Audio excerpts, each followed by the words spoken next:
귀한 찬양 하나님께 영광 돌립니다. 할렐루야.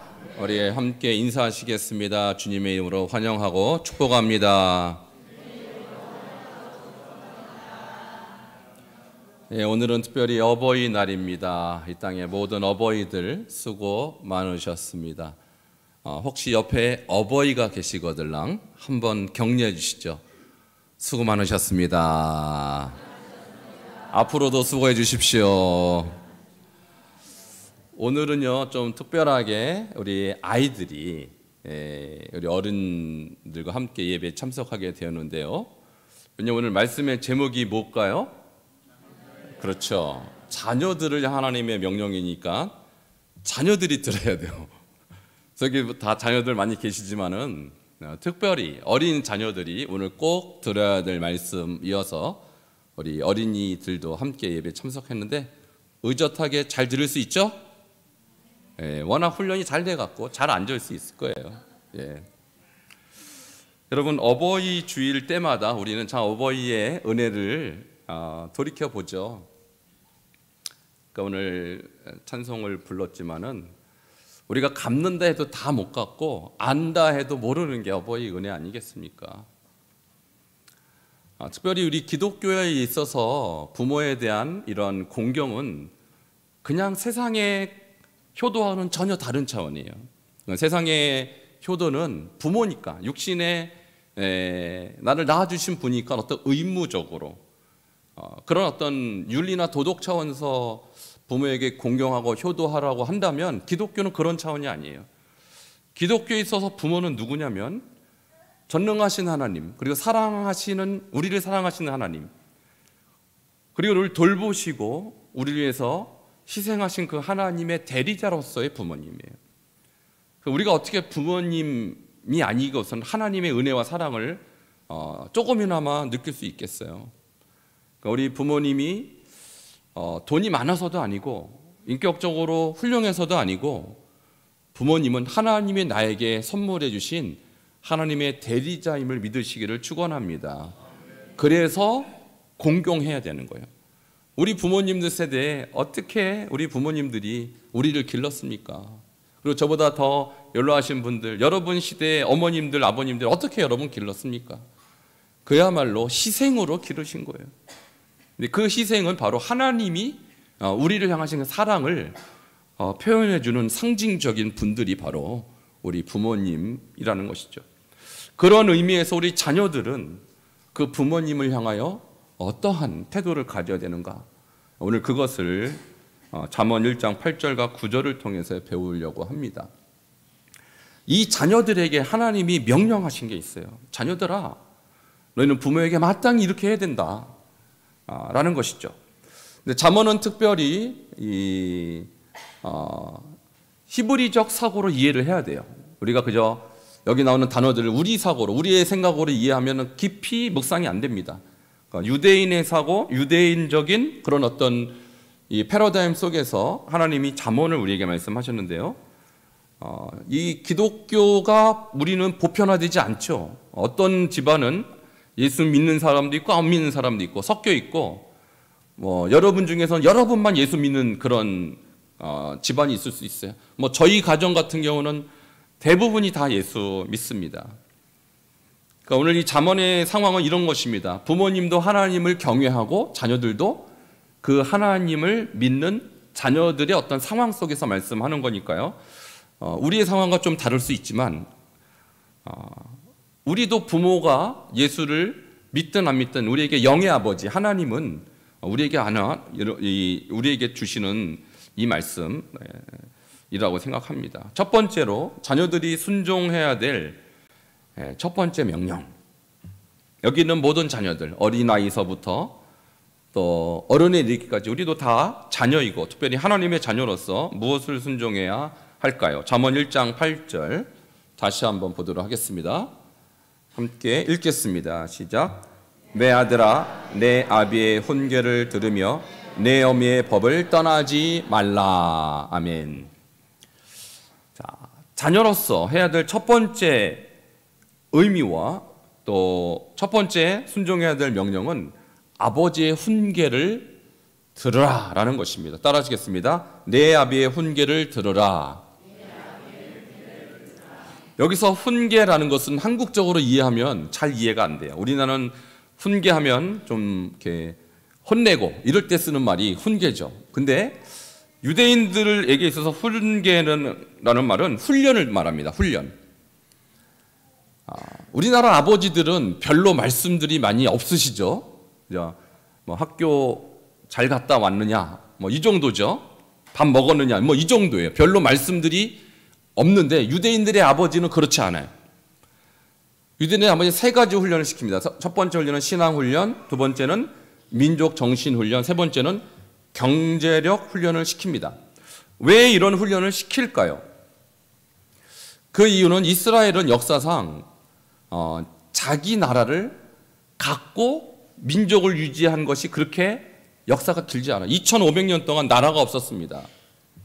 그러니까 나라 없이 그들이 민족성을 유지하고 그들이 신앙을 유지하려면 학교가 아닌 부모를 의존할 수밖에 없었어요. 그래서 부모가 신앙 훈련을 잘하면 자녀들도 그 신앙을 전수를 받았고, 부모로부터 유대 민족 정신 훈련을 잘 받으면 그것이 그들에게 계승이 됐던 거예요.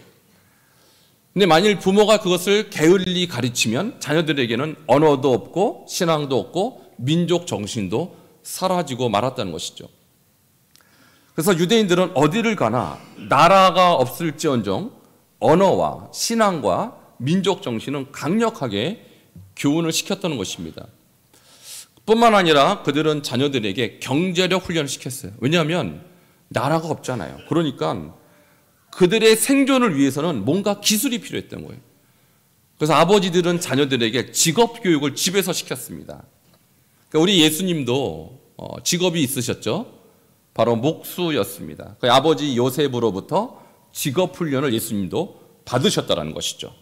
이와 같이 아버지는 자녀들에게 신앙 훈련, 민족 정신 훈련, 경제력 훈련을 시킴으로써 자녀들로 하여금 생존할 수 있도록 도와줬어요. 그러니까 이 훈계를 들으면 생존을 하는 것이고 훈계를 듣지 않으면 생존이 불가능한 그런 상황 속에서 이 말씀이 주어진 것입니다. 그리고 그것을 자녀들은 어떻게 해야 되느냐? 아버지는 잘 훈련시켜야 됐고 자녀들은 어떻게 되면 잘 들어야만 됐어요. 잘 들어야만 됐어요. 근데 듣다라는 이 히브리 여러분 여러 번 제가 말씀드렸습니다.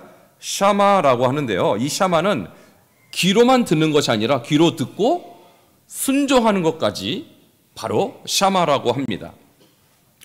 그러니까 자녀들이 하나님 말씀을 직접 배우는 것이 아니라 부모로부터 배우고 어떻게 내가 살아야 될지 인생의 어떤 지도와 같은 것들을 아버지로부터 배울 때 그들이 잘 들으면 당연히 순종하면 그들은 생존할 수 있었고 그렇지 않으면 생존할 수 없었다는 것이죠.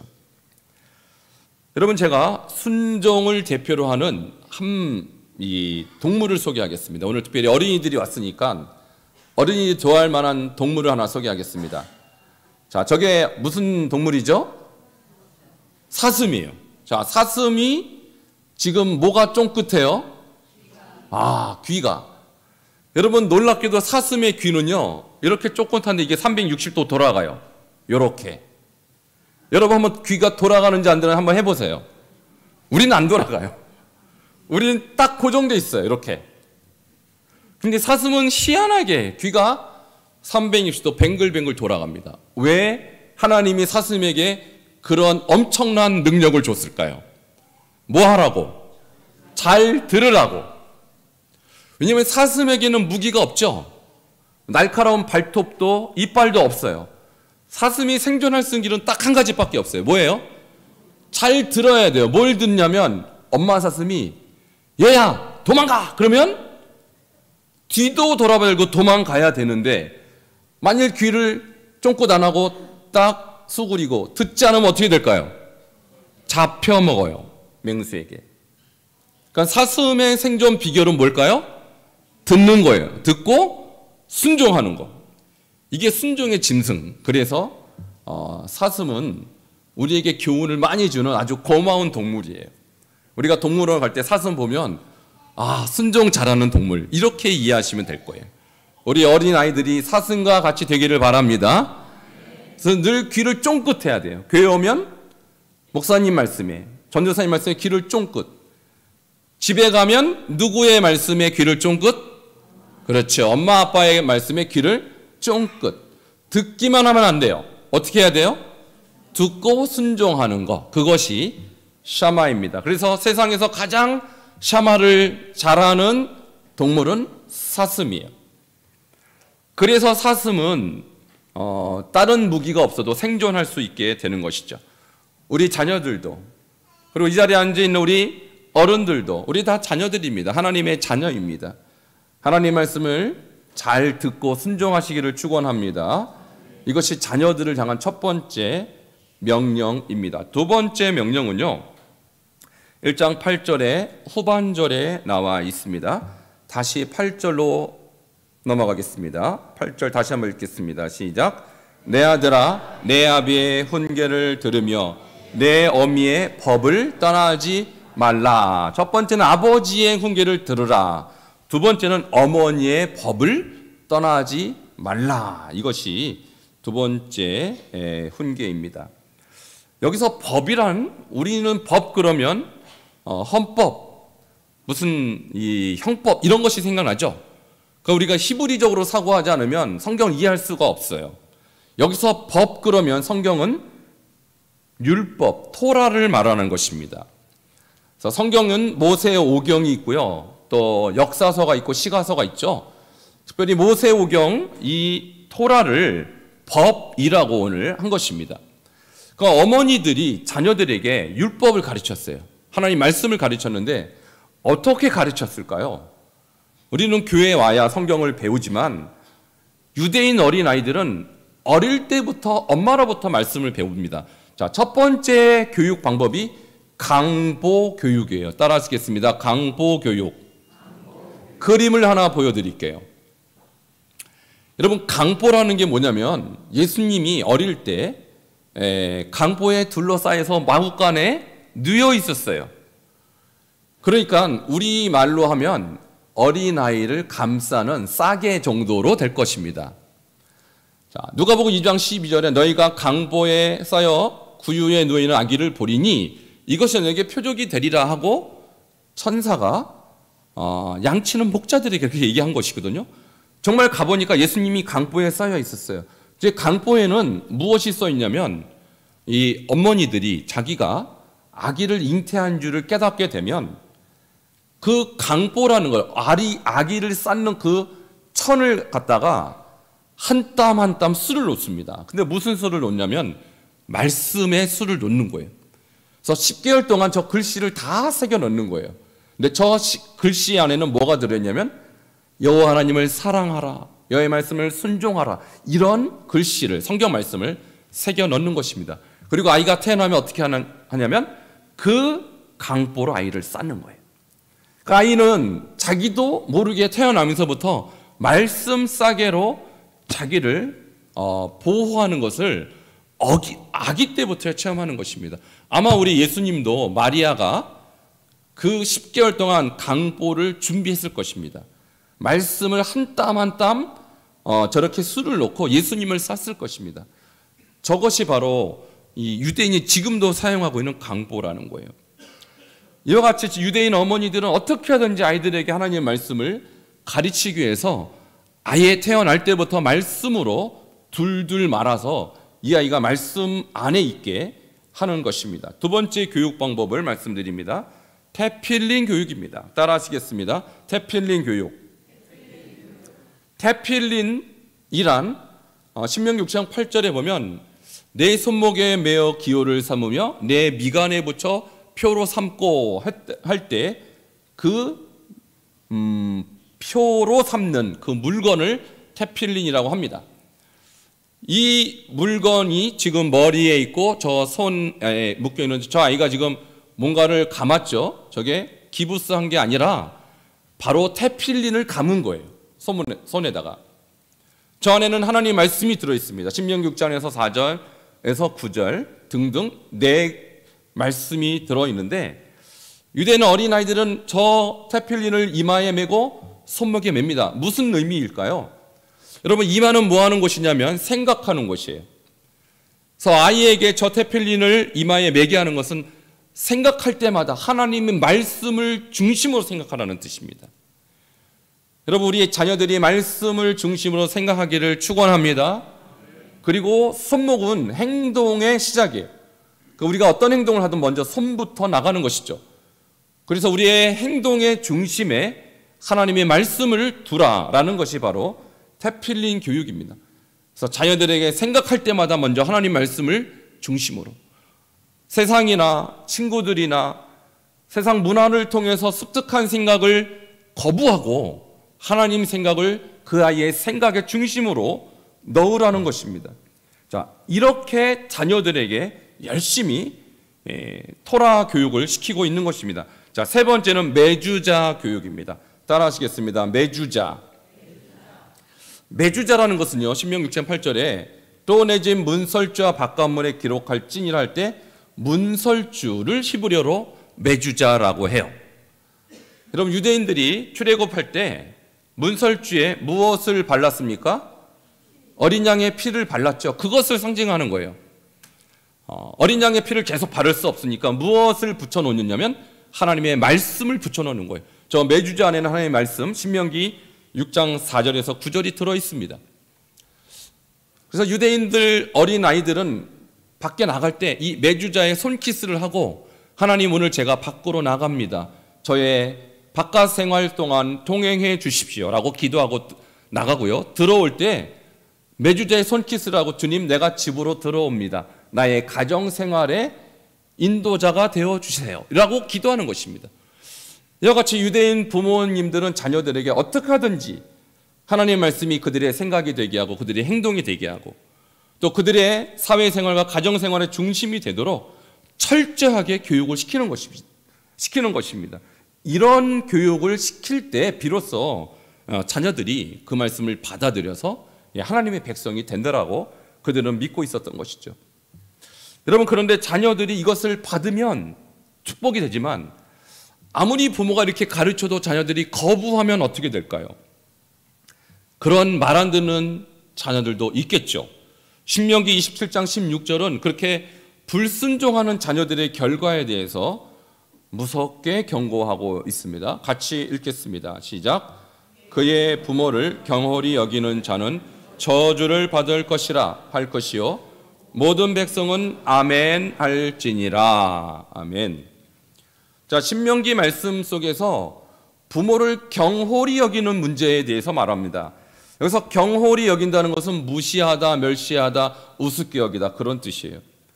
우리는 부모를 경홀히 여기는 것을 우리 문화권에서 생각할 때는 그냥 부모님이 가르치는 대로 말 안 듣고 세상으로 막 나가는 그런 이 방탕한 아들을 생각하겠지만, 유대인들은 경홀히 여기는 자식을 누구라고 생각하냐면 부모가 가르치는 말씀 교육을 잘 따르지 않는 자녀를 경홀히 여긴다고 생각하는 거예요. 그럼 부모는 최선을 다해서 하나님 말씀을 교육하는데 자녀들이 그것을 거부한다면 그것은 곧 하나님을 거역하는 그런 죄가 되는 것입니다. 그래서 저주를 받는다는 거예요. 여러분, 혹시 여러분 자녀 중에 여러분이 아무리 말씀을 가르쳐도, 그리고 여러분이 아무리 예수를 잘 믿고 권면해도 믿지 않는다면 그것은 사실 예수나 믿음을 거부하는 것이 아니라 부모를 거부하는 거예요. 부모가 믿는 믿음, 부모의 신앙 나는 별로 좋아하지 않는다라는 거예요. 여러분은 그냥 얘가 언젠간 들어오겠지, 언젠간 믿겠지라고 그렇게 편안하게 생각할지 몰라도 성경은 뭐라고 말하냐면 얘는 저주받을 아이입니다.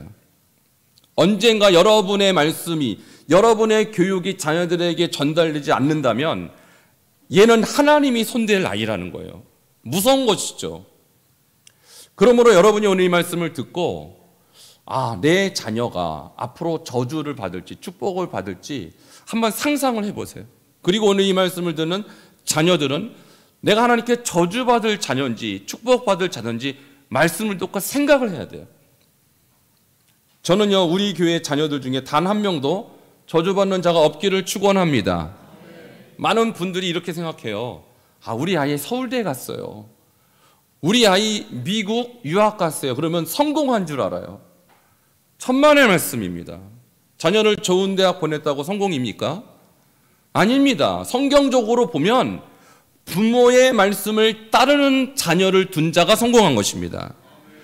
그래서 유대인들은 아까 테필린 교육, 메주자 교육 이런 교육을 통해서 13살이 되면 모세오경 토라를 다 암송을 시켜요. 그래서 할아버지, 아버지 3대 13살짜리 아이를 쫙 세웁니다. 이 아이를 뭐라고 말하면 bar 미츠바, 계명의 아이, 말씀의 아이라고 그래요. 그래서 성공한 아버지, 성공한 할아버지의 조건은 13살 때 이 아이가 bar 미츠바, 계명의 아이가 됐으면 성공이고, 말씀을 떠난 자녀면 실패한 부모, 실패한 할아버지로 여기는 거예요. 자, 그러면 그렇게 실패한 아이는 신명기 27장 16절은 저주를 받는다. 이렇게 성경은 경고하고 있는 것이죠. 자, 우리 자녀들 어떠한 자녀일까요? 여러분, 이 자리에 있는 자녀들은, 특별히 우리 교회 반석중앙교회는 저는 너무나도 감사한 것이 우리 유초동부 한 달에 한 번씩 테필린 학교를 하는데 아이들이 아침 9시부터 오후 1시까지 그 긴 시간 동안 성경 말씀을 배우고 익히고 암송하고 복습하고, 그래도 하나도 짜증도 안 내고 말씀을 너무너무 잘 배우는 축복받을 아이들입니다. 아이들 앉아있는 거 한번 보세요. 얼마나 잘 앉아있는지. 자, 박수 한번 해주세요. 네, 그렇다고 교만하면 안 돼요. 자, 우리 아이들이 이렇게 훈련이 돼서 부모님 말씀 순종하고 하나님 말씀을 순종하면 그것이 성공입니다. 자, 그런 자녀들로 지금 우리 교회는 만들어내고 있어요. 중고등부도 토요일 날 이제 일찍 오는 애들 한 4시쯤 와요. 그래서 한 7시, 7시 반까지 토요일 날 말씀 암송합니다. 한 100여 구절 그냥 녹음기 틀어놓은 것처럼 쫙 암송하고 그 말씀 가지고 토론하고. 여러분, 이렇게 철저하게 교육시켜야 돼요. 자, 그런데도 그 중에서도 받아들이지 않는 자녀들이 있는다면 어떻게 될까요, 과연? 자, 성경은 무섭게 경고하고 있는 것이죠. 자, 우리 자녀들, 특별히 우리 반석정원교회 자녀들은 하나님 말씀을 마음에 새기고 하나님 말씀을 잘 순종하는 복된 자녀들이 되기를 축원합니다. 자, 부모에게 순종하는 자녀들은 어떤 복을 받을까? 자, 아까는 순종하지 않는 자녀들은 부모를 경하게 여기면 저주를 받는다고 그랬지만, 부모에게 이렇게 말씀대로 잘 가르치는 부모에게 순종하면 자녀들은 말도 못하는 엄청난 복을 받습니다. 1장 9절로 넘어갑니다. 같이 읽겠습니다. 시작. 이는 내 머리에 아름다운 관이요 내 목에 금사슬이니라. 아멘. 자, 부모에게 순종하는 자녀, 아버지의 훈계, 어머니의 법을 따르는 자녀에게는 두 가지 말할 수 없는 축복을 약속해 주셨어요. 첫 번째는 아름다운 관인데요. 여기서 아름답다는 말이 이쁘다 그런 뜻이 아니에요. hen이라는 단어인데 은혜로운 그런 뜻이에요. 은혜로운. 그러니까 하나님 말씀을 부모를 통해서 잘 계승받은 자녀, 순종하는 자녀는 하나님의 은혜를 받습니다. 받을지어다. 자, 그렇게 큰 은혜를 받고, 두 번째, 관은요 아무나 쓰는 것이 아니죠. 왕관입니다. 여기서 말하는 관은, 이것은 왕 같은 사람이 되게 하겠다, 영광을 상징하는 거예요. 그래서 하나님의 은혜를 받되 그 은혜의 끝은 어떤 것이냐? 세상이 다 이 사람을 높여요. 왕과 같이. 그러니까 나는 하나님 말씀에 그저 순종했을 뿐인데, 나는 아버지의 훈계와 어머니의 법을 따랐을 뿐인데 하나님 우리를 왕같이 높이십니다. 이것이 하나님 명령에 순종하는 자녀들의 결과예요. 이런 역사가 있기를 축원합니다. 두 번째는요, 내 목에 금사슬이니라 이렇게 말씀했어요. 여러분, 금사슬은 사실 금 목걸이 이렇게 번역하는 것이 조금 더 우리 입장에서 이해가 쉬울 뻔했죠. 금 목걸이인데요, 바로가 요셉에게 총리직을 수여할 때 금사슬, 금 목걸이를 수여합니다. 그리고 다니엘서를 보면 다니엘도 벨사살로부터 이제 총리직을 수여받을 때 역시 금사슬, 금목걸이를 수여받습니다. 여기서 금사슬이란 명예와 권세를 상징하는 거예요. 그러니까 아버지의 훈계, 어머니의 법을 잘 따른 자녀들에겐 이 세상에서 가장 사람들이 공경하고 높이는 명예와 권세의 복을 받는 것입니다. 여러분, 이렇게 위대한 복을 하나님이 약속해 주셨어요. 그러니까 하나님의 말씀을 부모로부터 잘 받는다는 것은 그저 조금 좋아지고 나빠지고 차이가 아니라 저주를 받느냐 하나님의 무한한 영광을 받느냐 그 차이입니다. 그러니까 천국과 지옥의 차이인 것이죠. 과연 이렇게 정말로 하나님은 아름다운 관과 금사슬을 그의 백성들의 허락했을까요? 증거가 있을까요? 네, 증거가 있습니다. 그것이 바로 오늘날 이 말씀대로 그대로 행하고 있는 유대인들에게 나타났어요. 자, 세계 유대인들은 전 세계 인구의 0.2%에 불과합니다. 근데 아까 얘기한 강보 교육, 그리고 태필린 교육, 매주자 교육, 이들은 지금도 이것을 그대로 해요. 그대로 합니다. 심지어 어린아이에게 하나님 말씀을 가르치려고 과자를, 알파벳을, 글씨를 만들어요. 글씨를 과자로 만들어서 거기에 꿀을 묻혀요. 이것이 하나님 말씀이 하고 애들 입에 먹여줘요. 말씀이 이렇게 달다고. 여러분, 그렇게 훈련받은 유대인들의 결과를 보면요, 노벨상 수상자의 27%가 유대인이에요. 그리고 경제와 과학 분야로 한정한다면 무려 40%가 유대인이에요. 어떻게 그들은 이렇게 뛰어난 존재가 되었을까? 자, 하나님께서 그들에게 아름다운 관, 금사슬을 허락하신 것입니다. 그리고 미국의 100대 기업 가운데 40개가 유대인이 소유하고 있습니다. 세계 5대 식량 회사 가운데 3개가 유대인의 소유이고요. 7대 메이저 석유 회사 가운데 6개가 유대인의 소유입니다. 2007년도에 미국의 엘리트, 파워 엘리트 100명을 선정했는데 무려 51명이 유대계였습니다. 우리가 지금도 들으면 잘 알고 있는 페이스북, 구글, 뭐 이런 최강 IT 회사의 주인이 다 유대인이죠. 어떻게 그들은 0.2%의 소수에 불과하지만 이렇게 세계 경제와 문화와 세계 모든 영역들을 이끌 수 있는 탑 리더가 되었을까요? 하나님의 말씀대로 이루어진 것입니다. 그들에게 아름다운 관이 주어졌고 금사슬이 주어진 것입니다. 여러분, 근데 유대인의 IQ를 제가 연구해 보니까 IQ가 한국 사람보다 무려 12나 낮아요. 유대인의 평균 IQ 94밖에 안 돼요. 똑똑한 진돗개가 한 80 정도 됩니다. 진돗개보다 조금 높아요. 자, 우리 한국 사람들의 IQ가 106입니다. 세계 2위예요. 그러니까 타고난 머리는 세계 2위인데 왜 세계의 주대권은 유대인이 지고 가느냐? 그들은 태어나기는 멍청하게 태어났는데 하나님 말씀을 잘 훈련받고 말씀대로 순종하니까 하나님께서 목에 금사슬, 머리에 아름다운 관을 씌워주신 것입니다. 그래서 지혜의 백성이 되고 만 거예요. 이 잠언 그대로 그들이 행한 것이죠. 저는 우리 교회 이 어린아이들 유대인보다 이미 태어나기를 똑똑한 천재로 태어났어요. 근데 저 아이들에게 하나님의 말씀을 제대로 가르치지 않으면 유대인을 능가할 수 없는 그저 그런 아이들로 머물고 말 것입니다. 그러나 우리도 성경 그대로 행하면 유대인을 능가하는 최고의 민족이 될 것입니다. 누가 그렇게 헌신하느냐의 문제예요. 문제는 부모가 그것을 헌신해야 되고 자녀들도 부모의 말씀을 따라서 그렇게 순종해야 한다는 것이죠. 말씀을 정리하겠습니다. 하나님의 말씀은 1.1획도 오차가 없으십니다. 그래서 하나님 말씀대로 순종하는 자에게는 말씀 그대로 기적이 일어나는 것입니다.